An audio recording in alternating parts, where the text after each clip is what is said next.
कहानी है एक खूबसूरत से बर्फानी इलाके की जहां हर तरफ बर्फ ही बर्फ फैली हुई थी। इस बर्फानी इलाके में बहुत सारे पेंगुइन रहते थे। आज चूंकि सर्दी थी तो सब एक दूसरे के साथ जकड़े ठहरे थे। अगले दिन जैसे ही धूप निकली पेंगुइन अपने बच्चों को बाहर लेकर आए और उसको सैर कराने लगे। उस बर्फानी इलाके में बर्फानी रीछ भी रहते थे जो खुराक के लिए एक दूसरे से रोज ही लड़ा करते थे। एक बर्फानी रीछ जो बहुत ही नरम दिल और सबसे अलग था, उसने देखा कि एक पेंगुइन जो अपने घर वालों से जुदा हो गया है और उनके पीछे भागने के लिए उड़ रहा है। और देखते ही देखते वो पेंगुइन पानी में गिर गया। उस पेंगुइन ने बाहर निकलने की बहुत कोशिश की लेकिन बेकार। रीछ फौरन उसकी मदद के लिए भागा और रीछ ने उस पेंगुइन को पानी से निकालने में मदद की।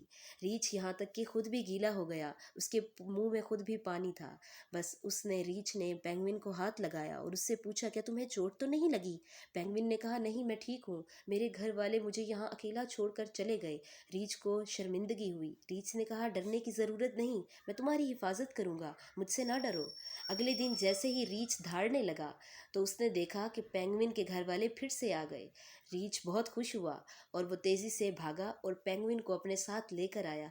पेंगुइन आहिस्ता आहिस्ता आहिस्ता अपने घर वालों के पास जाने लगी। जैसे ही पेंगुइन अपने घर वालों के पास पहुंची तो वो खुशी से झूम रही थी। उसने रीछ का शुक्रिया अदा किया और अल्लाह हाफिज़ कहा। पेंगुइन बेहद खुश थी कि वो बाहिफाजत अपने घर पहुंच गई। मोरल ऑफ द स्टोरी, इस कहानी से हमने क्या सीखा? Helping others bring true happiness. दूसरों की मदद करना ही हकीकी खुशी है। Please subscribe my channel for more videos. Thank you.